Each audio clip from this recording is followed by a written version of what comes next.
Yes. What is up, everybody? And welcome back to another exciting installment of the Qué Golazo podcast. And we have a lot to talk about. Ronaldo got benched. Jadon Sancho's on the score sheet. And Man United take points off of the league leaders, the Blues of Chelsea. That's like our lead-in. That's what I wanted to say. But I'm Jimmy Conrad alongside Hollywood Heath Pearce. Look back on the action from Stamford Bridge. Some other snow-swept Premier League games, a big shakeup in the Serie A standings.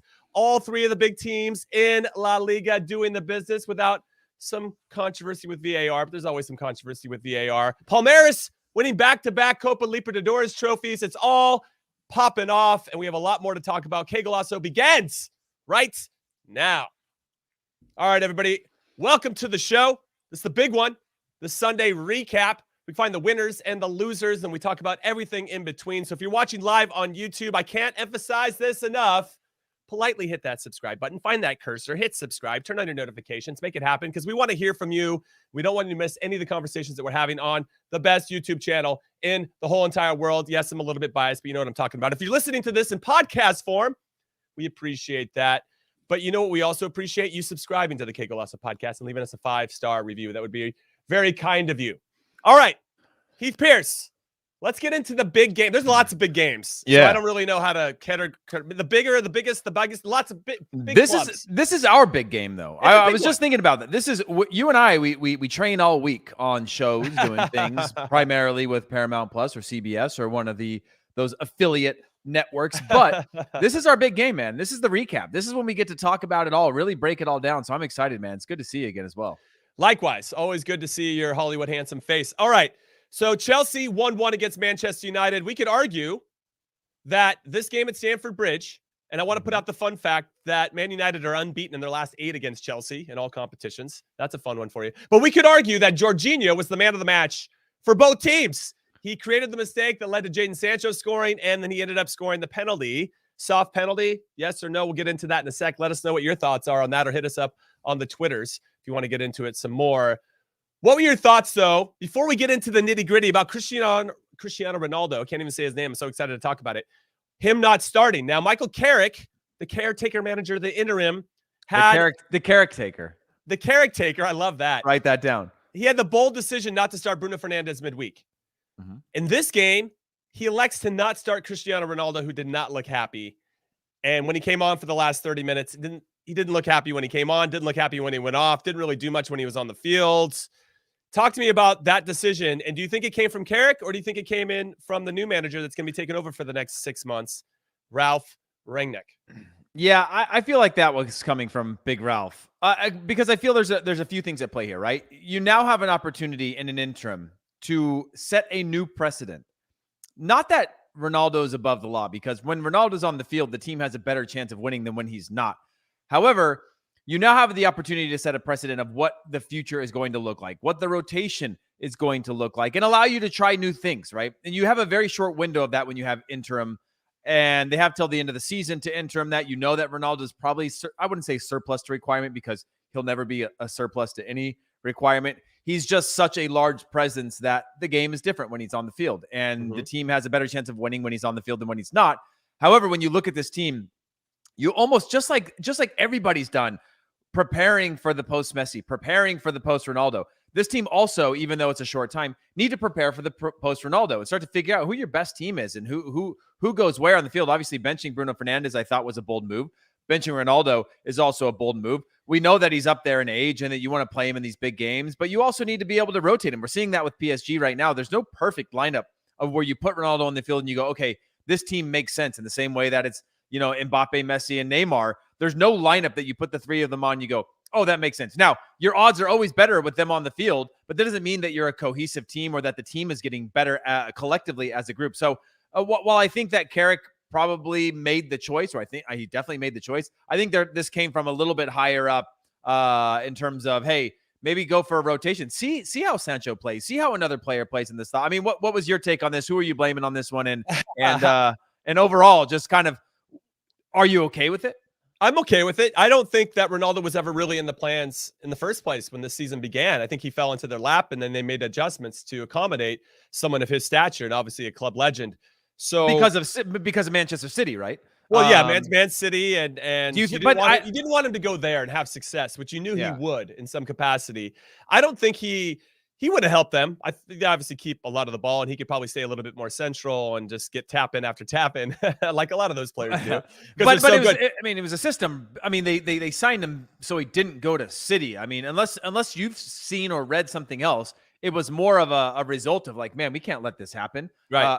And obviously knowing he could contribute, but he wasn't on the top of their transfer list. No, 100%. I don't even think anybody thought he was available, at least from a Manchester United perspective. Yeah. And they went out and spent a lot of money on Jadon Sancho to be one of the guys they were going to build around. And then when Ronaldo became available, it didn't feel like they could coexist on the field at the same time. And we saw evidence of that today, where Sancho looked a little bit more lively. He scored his first Champions League goal for the club midweek, just scored his first goal for the club in the Premier League. Woo! In this particular game. It's all Jadon Sancho right now. Yeah. I do want to give a shout out to Ilyas, who has been following us from the very beginning, one of the OG followers on YouTube. What's up, big man? Hope you're doing well.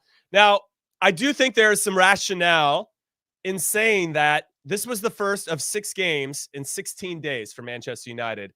Yeah. And that it's a marathon, not a sprint, and that you could have a real conversation with Ronaldo about, hey, we want to pace ourselves, and with you in particular, given your age, we can't play you in all 6 of these games. Yeah, but it's Chelsea. I agree. That's the counter. Is if I was Ronaldo, I'd be like, yeah, okay, I'll sit out the young boys in Crystal Palace one, and I'll play against Arsenal, and then this one against Chelsea, or the Brentford and Brighton at the back end of these. So, it was really, really interesting. So they must have thought that there was some type of super sub effect that he could have, and when he came on, he could have won the game. It was 1-1 at that point. The game was in the balance, even though Chelsea were dominating. You could feel that. Yeah, but I will say this with regard to him coming on in the super sub, and then I'll let you continue. No, Man United were defensively okay.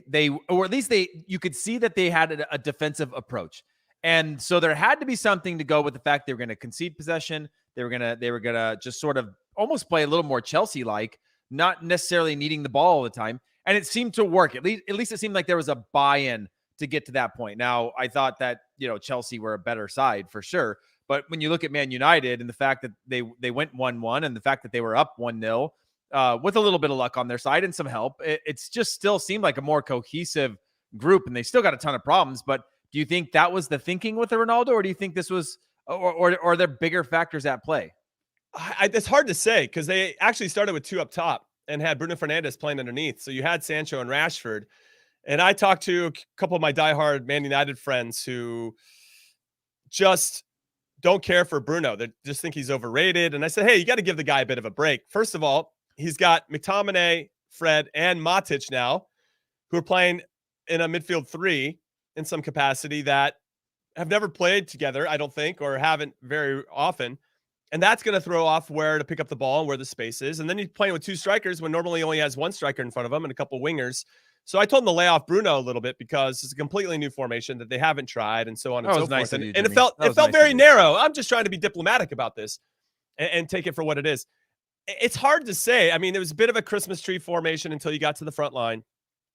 And even though I thought Rashford in particular looked fresh, he looked really sharp in this game. I thought Jadon Sancho, maybe because Ronaldo wasn't on the field, I don't want to read into it too much, but it felt like they had some room to run into. Well, we got to read into it. We got to read into this. Okay, we got to read into it. So it just felt like they were enjoying a little bit of space to run into because I do feel like Ronaldo occupies a lot of space. For better or for worse, obviously that does play into their favor sometimes.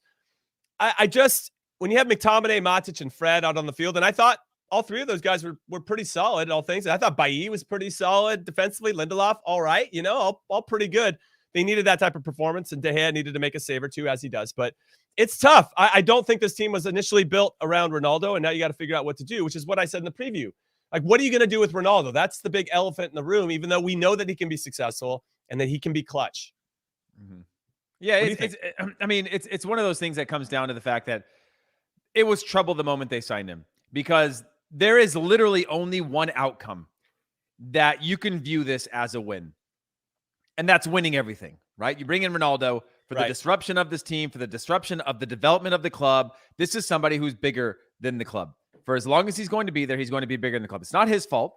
It's not his problem. It's not his ego. He still goes out there and fights harder or as hard or harder than anybody when he's on the field. It just so happens that he's up there in age, and he just so happens that he's one of the greatest players of all time. Therefore, there isn't really an opportunity rotate him in the squad. And so I actually appreciated the fact that they did this. And I think it was a statement against the Chelsea. Of course you want him on the field. Of course you want him playing all these games. But maybe you pick and choose your moments when you use them. You do need to balance the short-term goals because this team's not winning the Premier League. Man United are not winning the Premier League this year. Man United are not winning the Champions League this year. So you need to get the most out of Ronaldo and what you can get out of him in order to help this team forward. And this is hard because, again, you bring in a player of this age, you bring in to win all these things. Now, they might get some sort of silverware out of this season. But for the most part, you bring in a player that's at that age because it's about now. It's about today. It's about tomorrow. It's about leaving here better than you found it. And that comes when you are a Man United in the form of silverware and silverware only. Getting back to the Champions League, okay, you need Ronaldo for that? Or was this, again, or was there not even thought about this? Because it was just like, he's going to City. We got to get him in and we'll figure it out later. And that's the problem. It all comes back to that call from Sir Alex Ferguson, who called Cristiano and said, you can't go to City. You're a legend. Come to us. You wonder if he did that on his own or if he did it with having some conversations with Ole Gunnar and the staff, because I don't know. I hope Pep Guardiola says it was actually four-dimensional chess that he was playing, that he just wanted Ronaldo to go to Man United to sink their season a little bit. It was always going to be hard a little bit I don't think when I look at this Man United team, they're not going to win the Champions League. I feel like I can say that with pretty certain confidence that even with Ronaldo in the team, they'll be able to hang around. But once they get into the knockout rounds, it's over two legs, and their vulnerabilities can be exposed a little bit more against another. They got exposed in the group stages. They are like just barely getting by, finding ways to grind out, like the appreciative, like grind out results in the Champions League. They've already there's not like there's a secret to this team where you move Mason Greenwood to the wing and Sancho up top, and you go, right. Oh, okay, we found it. That unlocked everything. Yeah. No, that's fair. It's a good point. I just feel that with Cristiano Ronaldo in particular, because you're nearing the end of his career, you have to deal with what that means. And what happens if you don't start him against Arsenal this upcoming week on Thursday? What happens then? Like, that guy's going to pout. And he has reason to pout. He's still scoring goals and doing what he's paid to do, which is he's their best player. He's their best player. It's just not their best player within the context of building a team and developing a team. Such a conundrum. So I'm very curious to see how Ralph Rangnick approaches this particular situation. It was what I kind of got to jump on Thursday when we talked about this game. Ilya says, where does Mason Greenwood fit into this system? And does Ronaldo stun his growth? Yeah, of course he does. He's going to take minutes away from anybody, whether it's Jadon Sancho or Mason Greenwood. But that's a great question. What your answer on that, Heath? And then we'll move over to the Chelsea side of things. Yeah, I mean, my answer is 100%. It stunts his growth. I mean, I think just when you look at the signings in general, you've got and not even a potential like Premier League top player. You've got a potential star in Mason Greenwood, who's supposed to have his coming out year this season, right? And he was starting to find a rhythm a little bit with Fernandez and the way that they moved off of each other. Then you had Sancho, who the club wanted for 2 years, just begging for him to come. Never got his real run of games because of the pressure put on him. You've got Martial, you've got Rashford, you've got Lingard, you've got all these players that you go, well, they're all losing with Ronaldo there. All of them are losing because we see at Chelsea. Chelsea's got no problem. The only victim of the success of Chelsea is maybe Timo Werner, and he's still getting time, and he's still scoring in the Champions League, and he scrap goals and things like that. But he's still getting some time, regardless, because they play so many games. But right now, you look at it and you go, no matter how you rotate this front six in the attack, more than half of them, or at least half of them, are not getting anything out of the moment with Ronaldo there, because it was just that one thing where it allowed there to be one position that's gone, Bruno Fernandes position gone, and now you have very few positions left on the field and a number of sort of young stars that you've got to now find places for them. So yeah, I think for sure it hurts Greenwood and it hurts others just as much, if not more. I mean, Greenwood, especially because of his age, he needs the games, but all of them are at the detriment. This is a conversation that won't be dying anytime soon. So we'll be talking a lot about Cristiano Ronaldo and Manchester United moving forward. But let's talk a little bit now about Chelsea.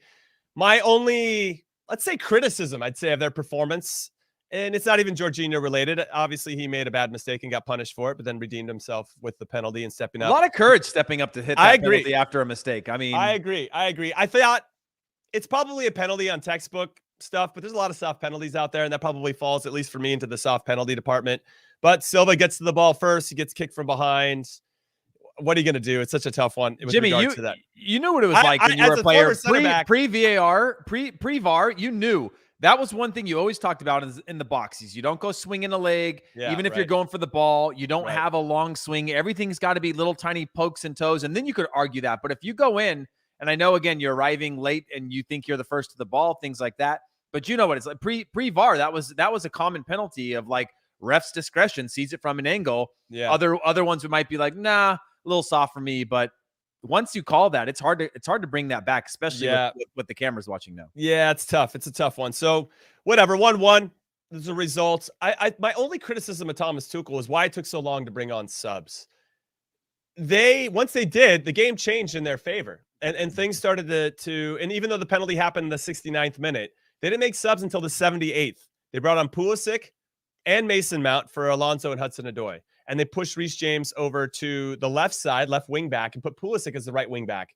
And that, I liked the sub. I just wish it came about 10 minutes prior to that. Yeah. And I just don't understand why he waited so long to make that happen. And then Romelu Lukaku. If that guy is fit to play against his former club, you don't give him just 8 minutes at the maybe they're really, really trying to ease him into it. But if he's fit enough to get out there for 8 minutes, put that guy out there for 30 minutes. That guy is so hungry to score against his former clubs and to show what he's made of and how much he's evolved and gotten better since his time at United.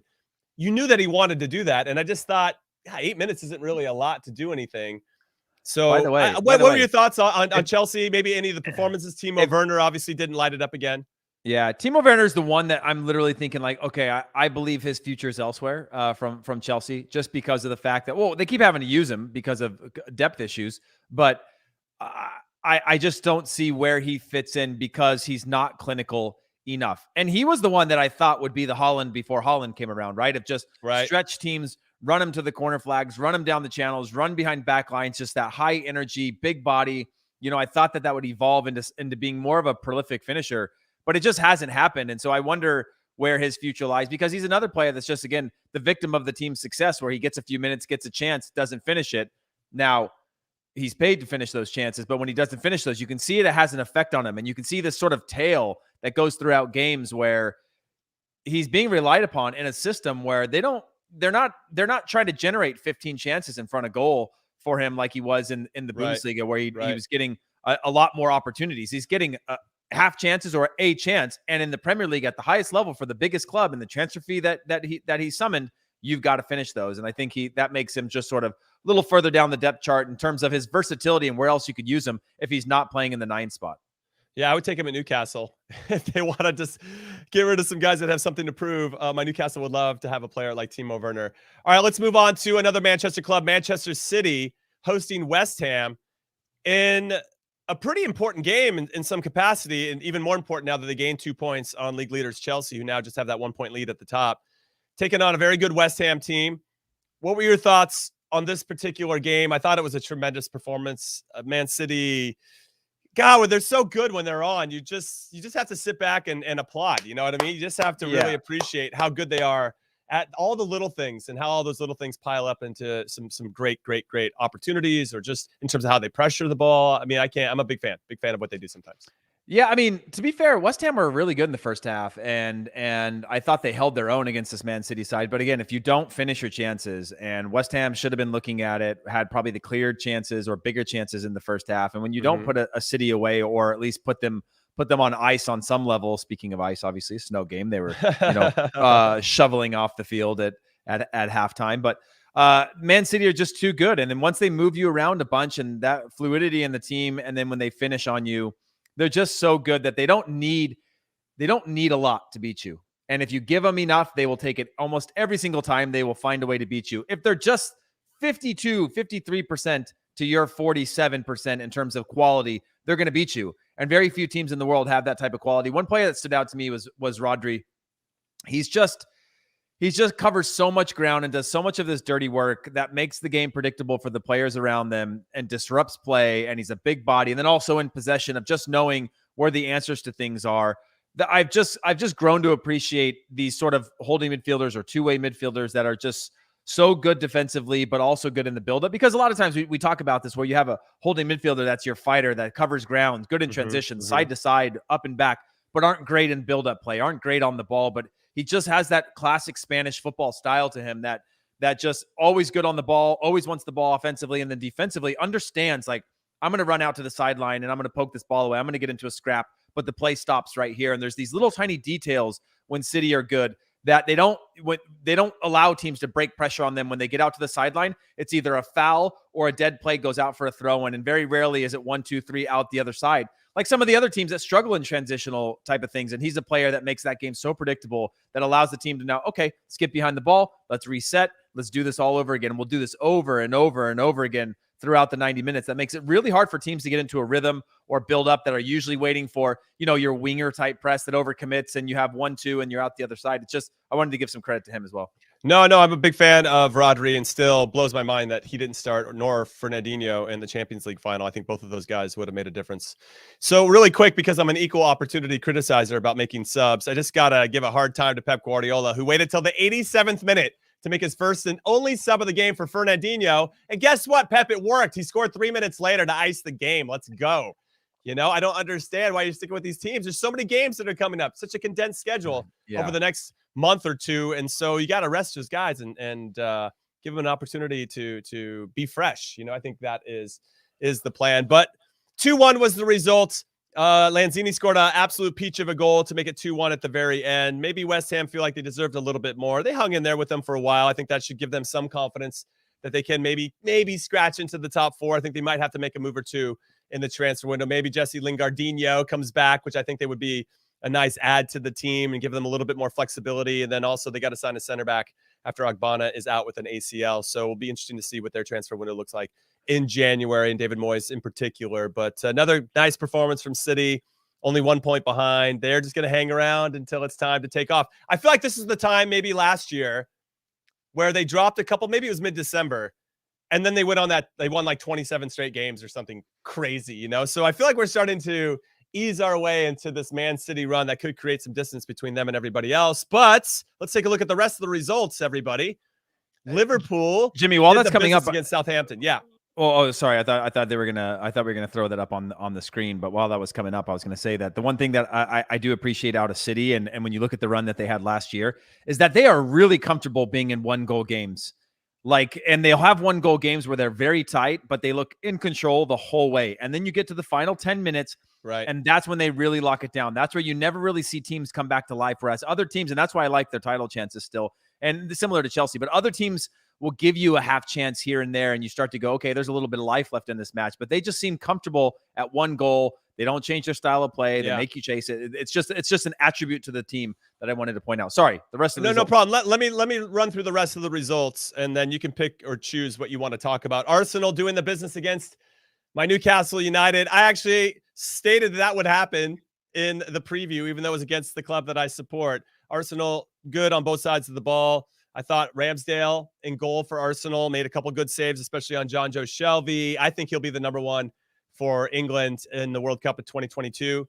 I'm putting my flag on the ground, making that happen. Aston Villa, Steven Gerrard, 2 on the trot since coming in, winning 2-1 over Crystal Palace. That's a big win. As I mentioned before, Liverpool handling yet another team, winning 4-0 over Southampton. Diego Jota scored 2 goals there. Mo Salah, Sadio Mane, of course, the regular usual suspects doing the business. Norwich and Wolves, 0-0, but not to be outdone. Brighton and Leeds, also 0-0. Leicester, Jamie Vardy had a party, got 2 goals. He's in my fantasy team. Thank you very much. Leicester beat Watford 4-2. Brentford beat Everton 1-0. Everton had 13 points in the first 6 games of the season. They have 1 point in their last 7. They got Liverpool in the Merseyside derby this week on Wednesday. So, wow, be on the lookout for that. As we already mentioned, Man City beat West Ham 2-1. Chelsea and Man United 1-1.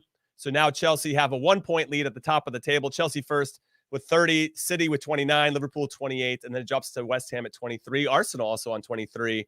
But there was one game in particular, Heath, Burnley versus Tottenham, that got snowed out, and they didn't play it. It's going to be postponed, and I feel like we should spare a thought for some Spurs fans who traveled 31 hours from Dallas, Texas to go to this game, and now they're screwed. Do you think, let's just talk about Spurs really quick, and I know that tweet will come up here very shortly on the screen. Do you feel like Spurs benefited from having a little bit of this break, or do you feel like they needed a game to kind of redeem themselves after losing to Mura in the 98th minute in the Conference League?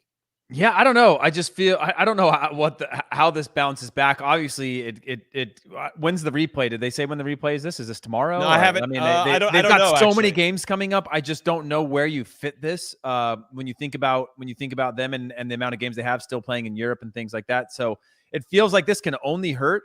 Maybe this takes away any sort of break that they had somewhere in some window to be able to play the game.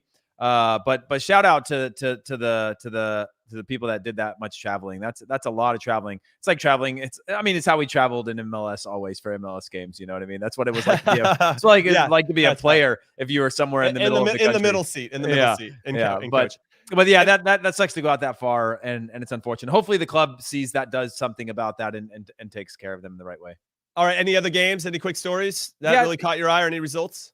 Yeah, quickly for me is just Aston Villa looked much better defensively with Steven Gerrard coming in. They just look a better team defensively. And obviously, at this point last year, I think they were similar around the amount of goals that they scored, except that goal distribution is being taken on across the board with the club now and no longer being reliant on Jack Grealish to create everything offensively. So I feel like they've got this nice little balance of, hey, we're actually different attacking-wise, and we have a number of players stepping up to score the goals, but defensively we're sound now. And I think Steven Gerrard having just that international break to be able to get the team together, or at least build a little bit of a system, has made a huge difference. And then obviously Arsenal is the other point that Arsenal are legitimately, I said, let's judge them over to match windows, because that's sort of what you have to with these young players and sort of the pressure that's on them.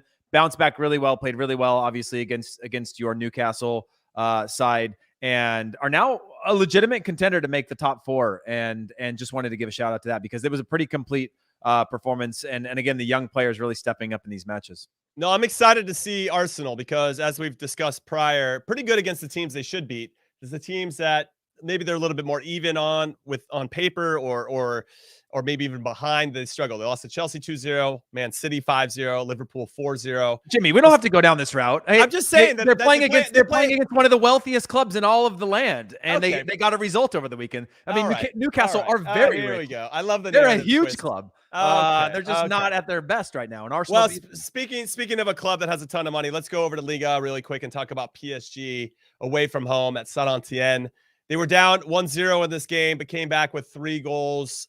Messi had 3 assists and some very good assists. That's first. Second, it just felt really weird, everyone.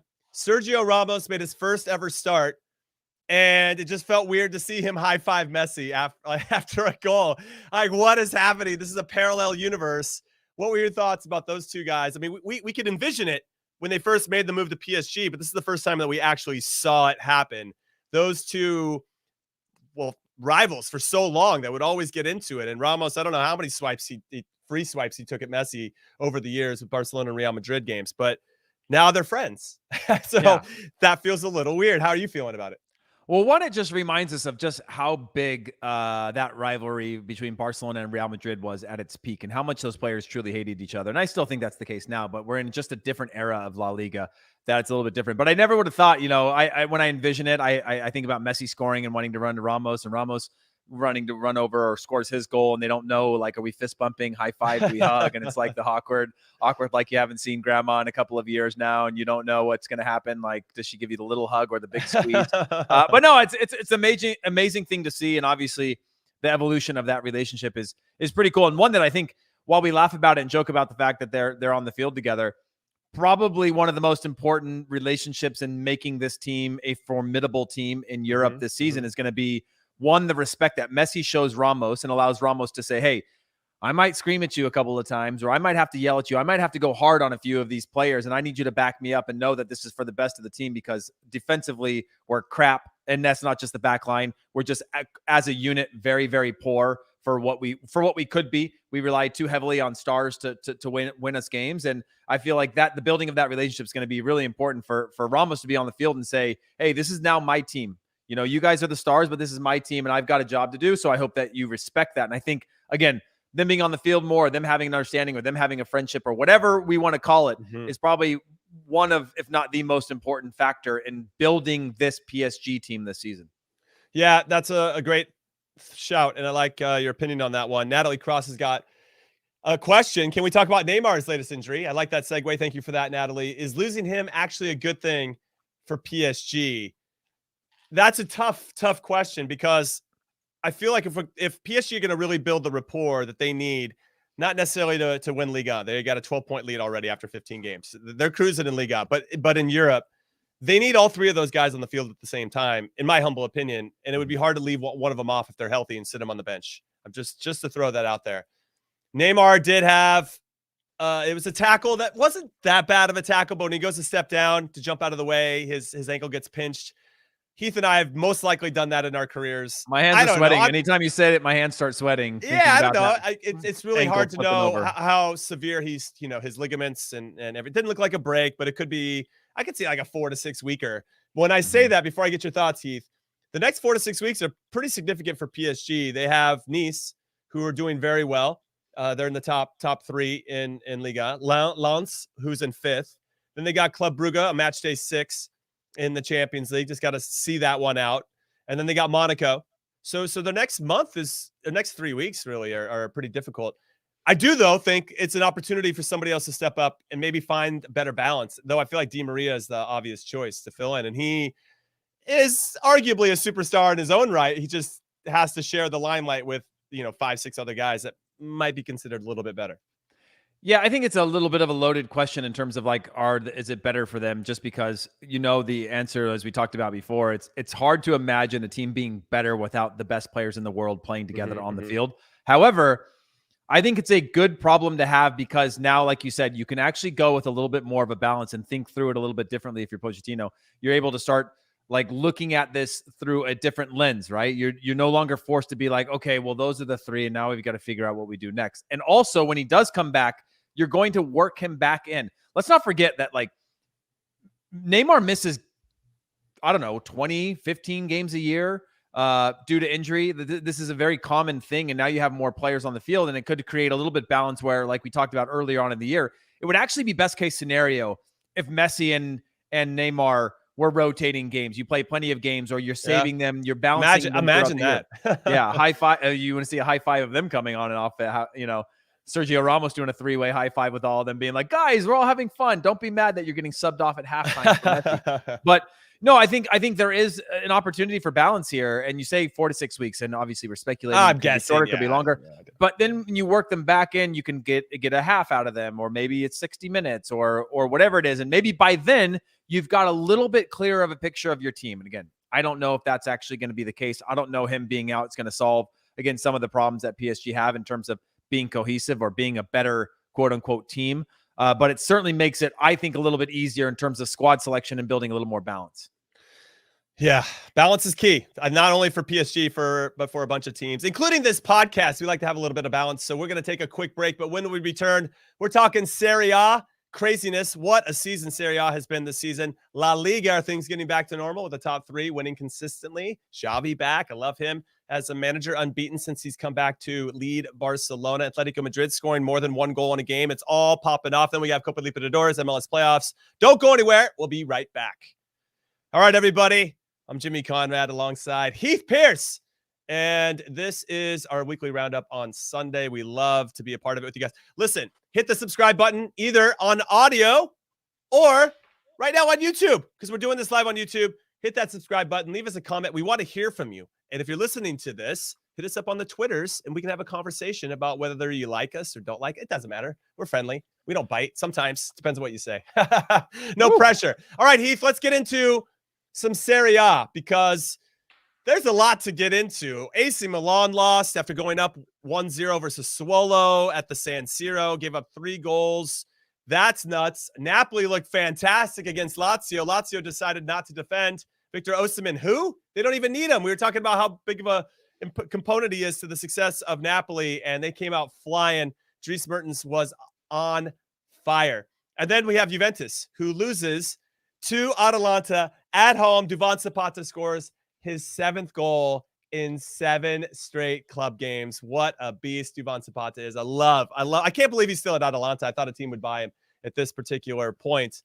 Of those 3 games, where do you want to get into? Where do you want to start? Well, I'd like to start with my dear AC Milan. I call them my dear just because they were one of the first teams that I liked as a child. But obviously, I haven't followed them religiously all of the time. But just a club that I hold in high regard, so to speak. And I remember again last year when they started to crumble a little bit, and you could see it sort of coming. And this year, I was like, you know what? They're better for it, right? They're battle hardened. They've been through it. They know how to grind out results again. They know how to get these 1-0s. They don't give up a ton of goals, but then they've just been poor defensively, and they're just giving up a lot of goals at the moment.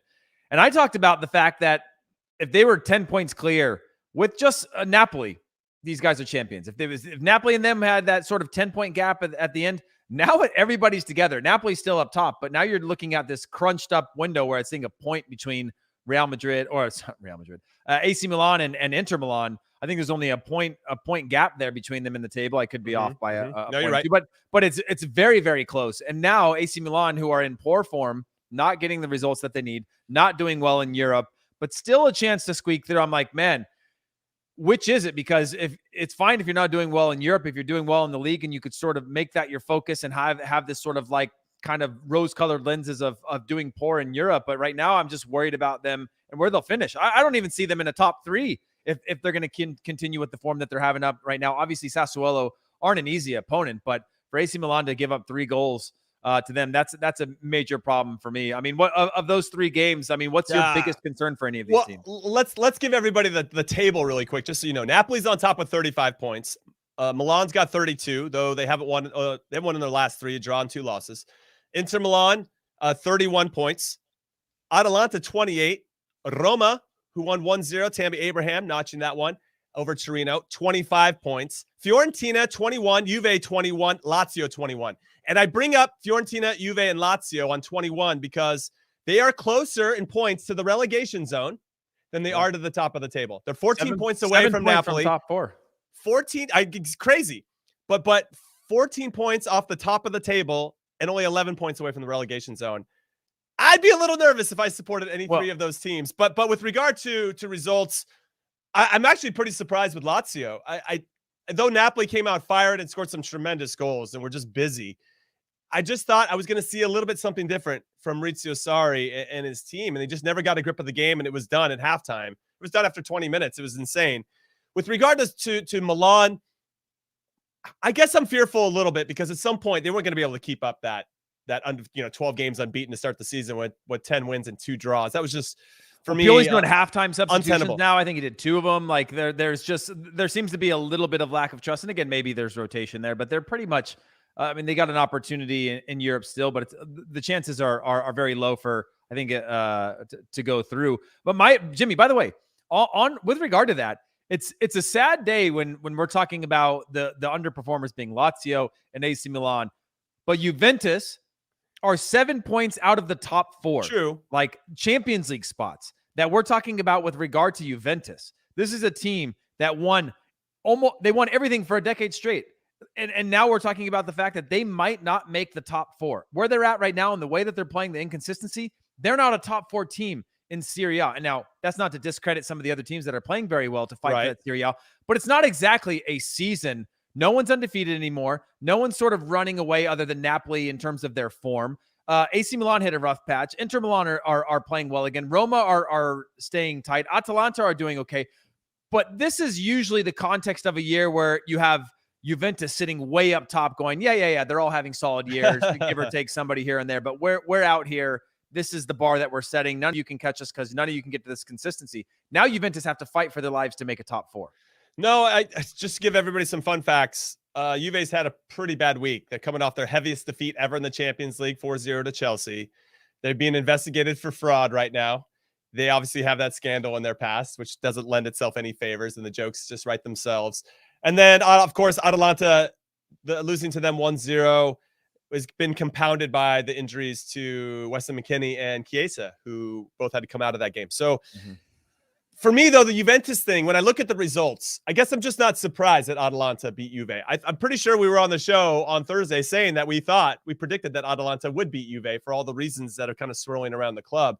So I'm not really that surprised. Now, them getting beat by Chelsea 4-0 was a bit of a surprise.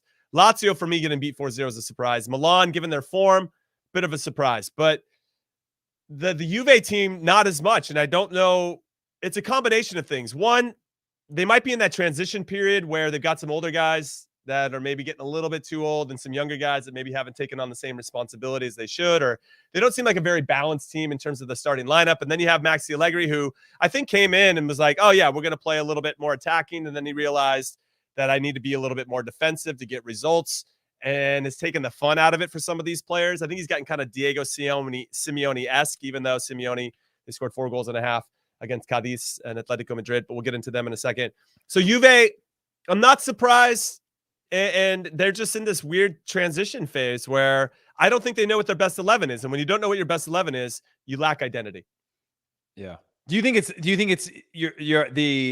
a player-based thing in the modern game? Do you think that there's a little bit of like, not just, I guess you're right. I mean, the identity could come from a system or style of play, but it's hard to know if that style of play works if you don't have an 11 that can execute that game plan, and it leaves you sort of tinkering with a back 3, back 4, 4-5-1, 4-4-2, 3-3-1, whatever. And so yeah, that makes sense. Yeah, I was kind of working through my thoughts there. No, it's fine. I mean, that's a cool part about doing the podcast, is that we can work through our thoughts on this. I thought Dybala was pretty sharp, all things considered.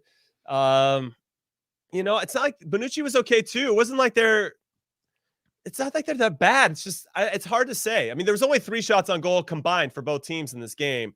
Not a big surprise. And we knew that Atalanta needed to kind of tighten things up defensively, and they did, getting a clean sheet. But yeah, it was a 2-pass turnover to a goal to beat Juventus. And if that's all it takes to beat Juventus, then teams are going to just fight it out. And obviously Dybala had an opportunity that was just off the bar, just wide of the bar, and a free kick. But it wasn't like that they were outplayed, but it just took one, and then Atalanta got that goal. Once Atalanta got that goal, they just said, okay, we're going to make it hell for you, and we're willing to suffer to get these points. And at that point, you expect Juventus to have a lot more energy and a lot more emphasis and take more risks.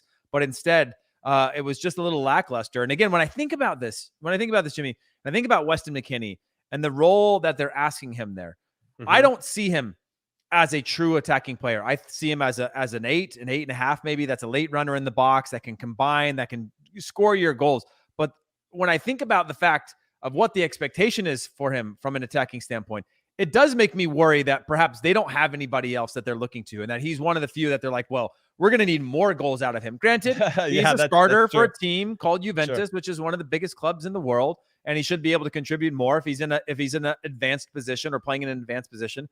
But when I think about that and how I see him versus what they want from him, I'm like, man, maybe they are a little desperate in terms of the expectations and what they're trying to get from their players on the field. But maybe we should be holding him to a higher standard as well. I don't know. I'd love to pick his brain, to be honest, because when I see where he's set up, they have him out wide right in a traditional 4-4-2. But we know that Juan Cuadrado is going to be the guy that's kind of the up and down that's going to create the width for the team, which allows him to actually pinch in and find that space to – or really identify where the space is, the half spaces between the lines to pick up the ball. And he does actually, I think, run a little bit more forward for Juve than he does, or at least he's expected to than the US. It's interesting. I'd love to, even if we can't get him on the show, I'd like to just hear his thoughts. If we could get to him, that would be a lot of fun. But let's take a look now at all the results from Serie A, and you can tell me if there's any story that stands out. I actually wouldn't mind hearing about your Roma thoughts.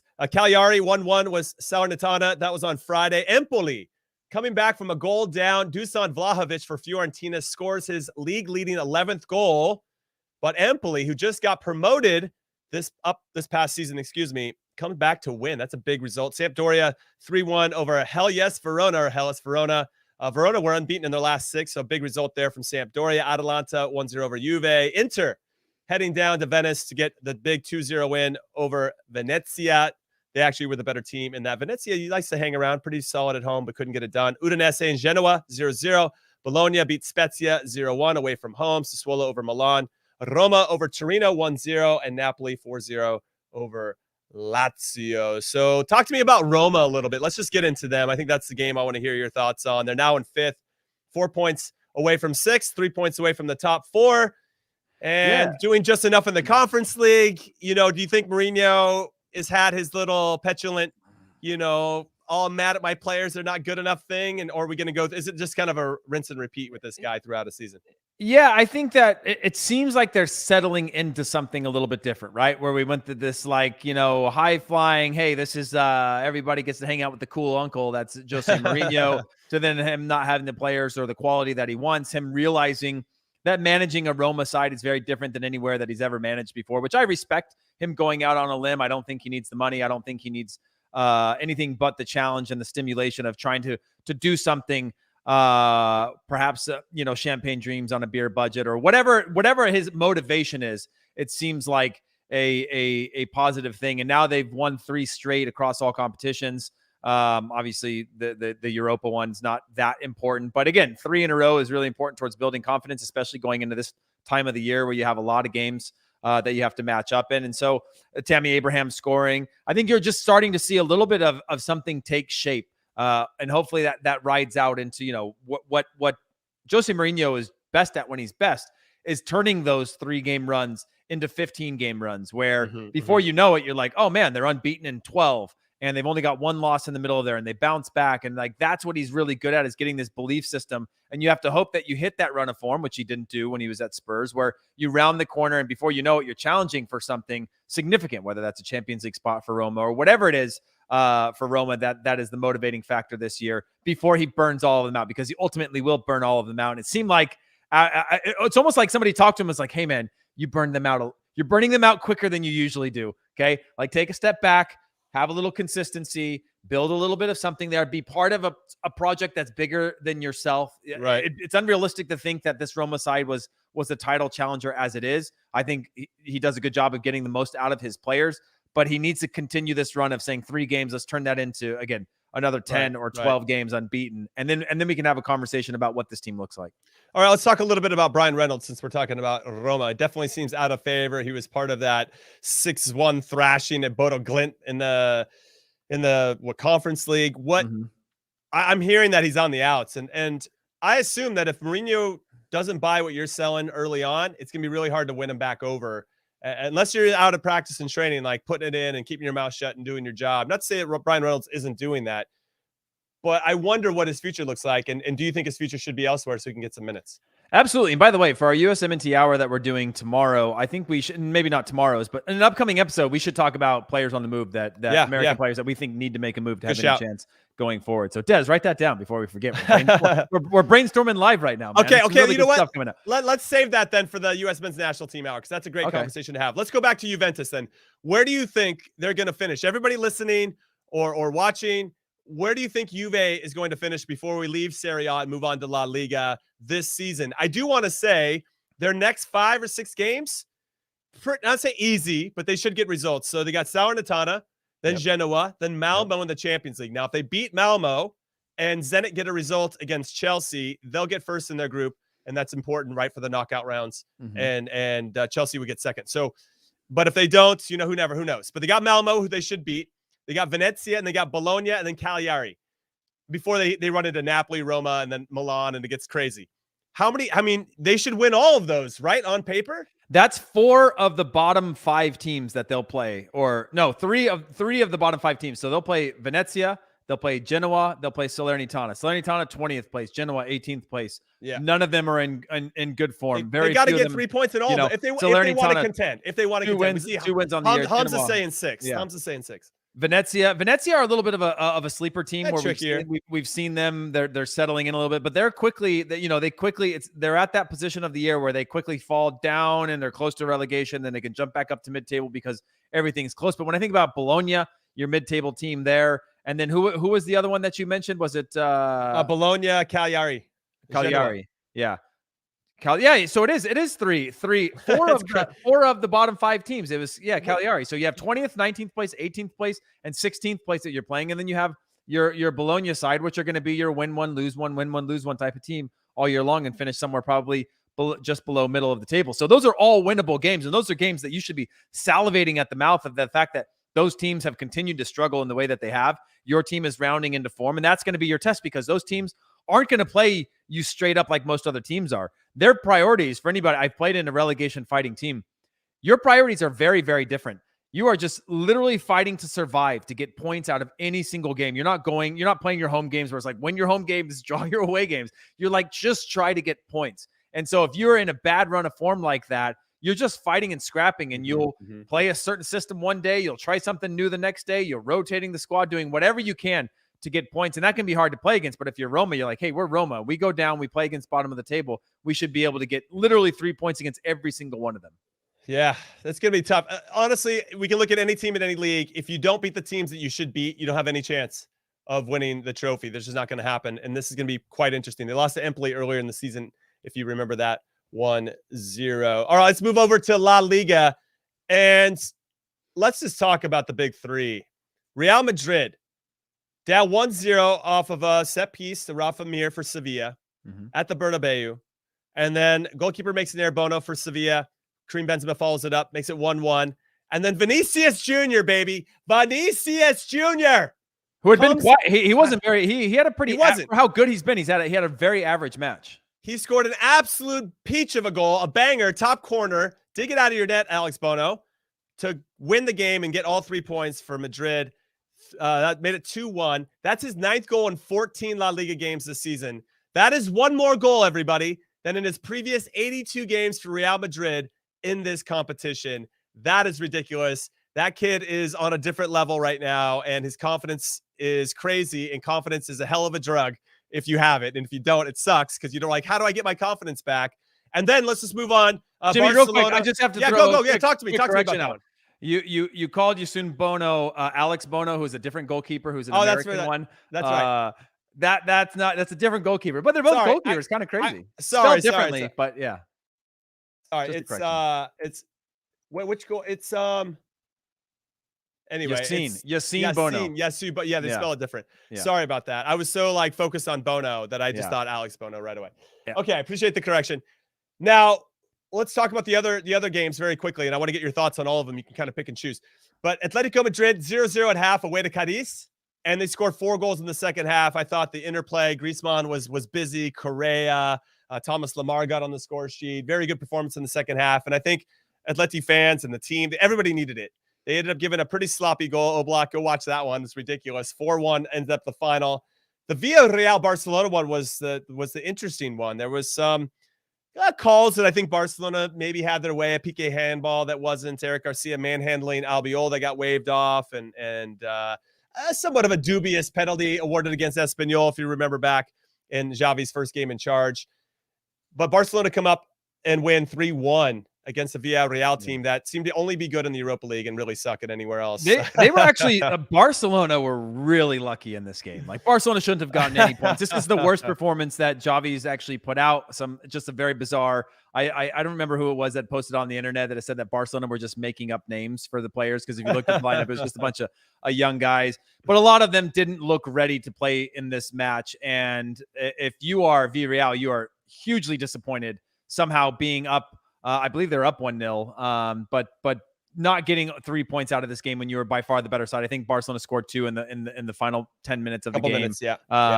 And just not a very good team. Really struggled in their buildup to solve problems defensively, not knowing who goes, who steps, who drops. Just, again, really working through a number of things. But to come out again, it's better to sort of get a result and learn from that when you know that perhaps you didn't deserve that. But I thought Barcelona were really poor in this one, but being able to get a result like that does have some sort of merit, especially with the squad that they put out on the field. But again, I'm looking at this team going, wow, that is not a great look for Xavi. Also, the system that he played seemed a little bit confusing and a work in progress. But overall, to get 3 points, it's great. But I thought Villarreal were by far a better side in this one and much more of a complete team. But at the end of the day, they had a chance early too, where Danjuma had a chance. They bad back pass and from Eric Garcia that led to Danjuma's not necessarily one-on-one. PK was sliding over, but all he had to do was play it across to Trigueros, and Trigueros would have had a tap in. Instead, he tries to shoot, and PK makes a heroic tackle. Also, Eric Garcia is not a fullback. No, he's not. He's not. But Frankie de Jong scored first right after halftime. Samuel Chukwueze made it 1-1. You think the Villarreal, given their defensive prowess, especially under Unai Emery, would lock it down at that point or try to maybe nick it on a set piece late. You give up 2 goals in the last 3 minutes, Memphis Depay, and then Philippe Coutinho got a penalty in his favor, ended up stepping up and taking it. So good to see Coutinho sighting everybody. Well, but now the standings, when we look at La Liga, You have Madrid on top with 33, Atletico on 29, Real Sociedad, surprise losers to Espanyol, they're on 29, Sevilla 28, Betis on 27, Rayo Vallecano, I'm still going, everybody, on 24, and then we get to Barcelona, who are on 23, but 2 wins and a draw for Xavi since taking over. How are you feeling about him? And do you feel like there's still some naivete, as you mentioned a little bit before, about his tactics? I will say, if you haven't seen him on the sideline, he's looking sharp. Like, he's super, like, got the sneakers, designer jeans. I'm really feeling his vibe on the sideline, just to throw that out there. Yeah, no, I like the energy at the club right now. It feels like, remember when Barcelona were this huge club and no one could break this vault of information that was inside, that it was the sort of that Mesque type of like mentality of like, we keep everything in house. The rumors don't come out.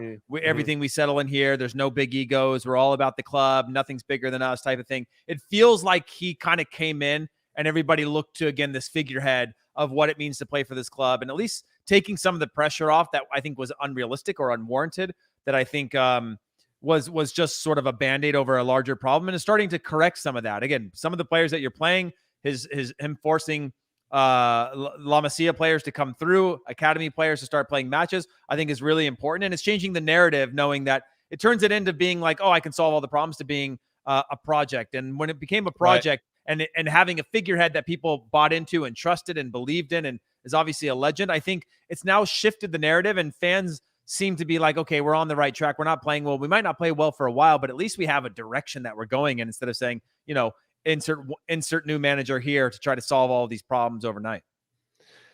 Oh, so much to get into. I love the recaps, but also like, what do we talk about? There's so many narratives and fun storylines for a lot of the clubs around the world. But we're going to keep this moving. I want to get your thoughts on Erling Haaland.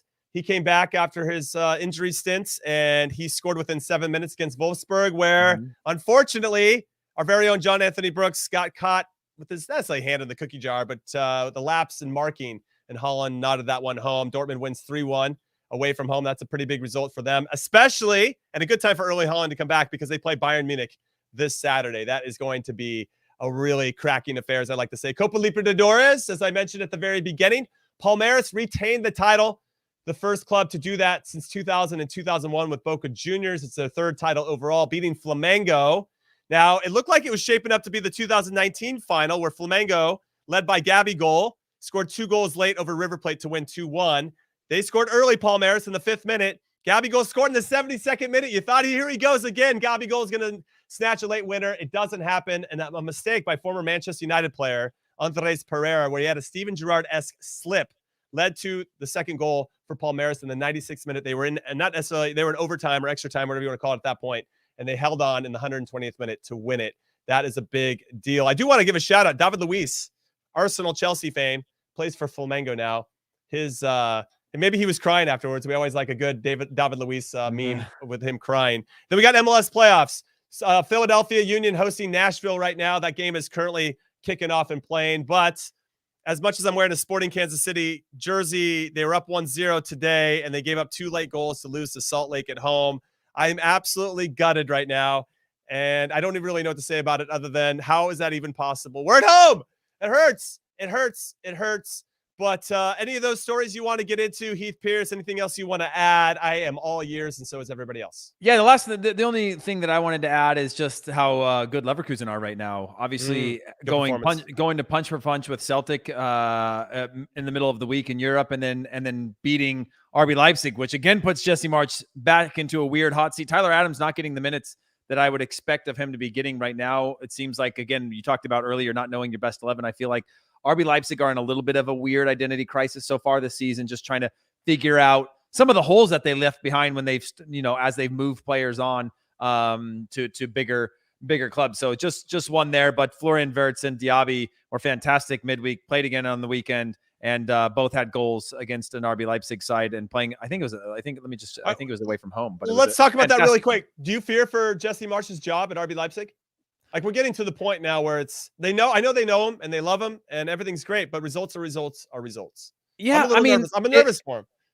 I am nervous. It was one of those things where, again, I looked at this weekend, especially playing against the Leverkusen side, where you go, okay, this is a big club that's against another big club. You win this, you go to 21 points. That puts you in 5th place in the league. You're now talking about competing for a top 4. Maybe you're not going to catch Dortmund or Bayern this year, but you're still competing with a Leverkusen who would have been on 21 points and now they're on 24. You would have been on 21 yourself. So you're actually, in that top 4 conversation with Hoffenheim. You think that you can see it out more consistently than Freiburg, but then when you don't, you stay at that 18 points, and it's 18 all the way down to almost the bottom. Right, you're now not that many points away from the relegation zone, so it's kind of one of those things where it still feels too early to tell which way you're going to go. But you got to start having a string of results where you can get 7 points every 3 games, something like that. And they just haven't had that yet, where they look close, where they're like, oh, they're going to get there, and they fall back to middle of the table. And you have that too long, you live and die in the middle of the table, and that's just not good enough for RB Leipzig. I'm not saying January is the time to move him, because I do feel like Jesse Marsch is part of the program there. But every time they have a moment to really correct their season and really make that jump back up into a top 4, top 5, they sort of squander it. It is worth mentioning that Jesse Marsch is still in quarantine. He had COVID. He wasn't on the sideline for their midweek game against Club Brugge. They won that 1-5-0. I'm like, man, look how good they are without Jesse Marsch even being on the sideline. And I guess that didn't repeat itself. So maybe that is a good thing, that they do need his presence at all times for them to have success, but definitely something worth keeping an eye on. And just so everybody knows, Bayern Munich 31 points, Dortmund have 30. They play again against each other this upcoming weekend. That's going to be ridiculous. Leverkusen on 24, Freiburg on 22, Hoffenheim 22, Leipzig on 18. But I wanted to give you an update on that. Now, one last thing, actually. I said final thoughts, but I want one more, because we got the Ballon d'Or announcement tomorrow, and there might be an emergency pod. You guys need to be on the lookout for an emergency pod tomorrow about the Ballon d'Or. Who do you think will win, Heath Pearce, and who do you want to win? Okay. Lewandowski, and I think he will win, and I want him to win. If he doesn't, I might literally just quit the industry, just because of the fact that, like, he got screwed of there not being a 2020. He's still a fantastic top form player. I think obviously the problem is that if you're rolling in, it just depends how far they're going to go back and if they're playing favorites. But this is again a year that is one that should be Lewandowski. He's been the top striker, I think, in the world. Or I would go with Benzema. I'm not going with Ronaldo, and I'm not going with Messi. I'm just going with ones that I think have been prolific. I'm playing a little bit of heritage to these ones, where I'm giving them some credit for their history, but still being in top form now. I'm talking about 2020 as well. Players that haven't always had. I guess Benzema's had top player, right? So is Lewandowski. So I don't want to make it seem like it's against all odds, but they are just fantastic, and that consistency deserves a disruption of Ballon d'Or. What about you? I think Lewandowski should win it. I don't think he will. I think it's going to go to Leo Messi. I think because he won the Copa America with Argentina, because he dragged a pretty bang average Barcelona team with Ronald Koeman, who's a pretty bang average manager, to a Copa del Rey trophy. He had 41 goals and 17 assists in 2021. It's interesting. Also, the ceremony, just so everybody knows, is live on Paramount Plus tomorrow, so be on the lookout. But he just scored his first goal. I get that, dude. We're still in 21. I get it, but okay. But then you have Robert Lewandowski, 64 goals and 10 assists. He won the Bundesliga Club World Cup, the DFL Super Cup, and that's just this past year. I mean, the season before he should have won it too. And I'm still pissed that France football decided not to have it, because Liga wasn't going to be played. Get the hell out of here, dude. Nobody from Liga was going to win it. Not that particular. I mean, Lewandowski was so clear of everybody in the last season that it's a joke. But I think Messi's going to get it, man. I think he will. And I'm not happy about it. But I'm pissed off now. You're pissing me off. Lewandowski, I'm sorry, I didn't mean to piss you off, but I think Lewandowski deserves it. I just don't think he'll win it. I think it'll go Messi, Lewandowski, and they might throw a bone to Jorginho because he was the UEFA Player of the Year or whatever. So even though he didn't play particularly well today for Chelsea, but I think the votes have already been counted. So election fraud. So we'll see. But I'm excited to see how it all plays out. Again, it's on Paramount Plus tomorrow, the whole ceremony and all the bells and whistles. Some of my favorite memes come from these ceremonies, because everybody's just like, can you just name the announcer already? Or who won it? We don't need all the bells and whistles, man. But they like to do it up and do something special. Heath Pearce, thank you as always. Wow, look at those shades. Yeah, they're officially licensed U.S. World Cup 94 shades. Dude, I've been looking for some of that swag. This is what I put on when I need to block out the haters. Go on, Lewandowski. Amazing. Well, we appreciate you guys for listening today. That is the Qué Golazo pod. So on behalf of Heath Pearce and our producer, Des Norris, I'm Jimmy Conrad. Make sure you follow Qué Golazo on Twitter at Qué Golazo pod. Subscribe to Qué Golazo wherever you get your podcasts, of course, and leave us a glowing review. That would be very nice of you. And if you're watching on YouTube, make sure to hit that like button and the subscribe button and turn on your notifications so that you don't miss a thing on the best YouTube channel in the world. Yes, I'm a little bit biased. We'll be back again on Monday for the U.S. Men's National Team Hour, where we'll be discussing the favorable playoff draw for the fourth place team in CONCACAF World Cup qualifying and breaking down our U.S. Men's National Team all-time best 11s. It should be a lot of fun. So we'll see you tomorrow. And then, of course, we'll have some reaction to the Ballon d'Or. Thank you for listening, everybody. We'll see you soon. Later.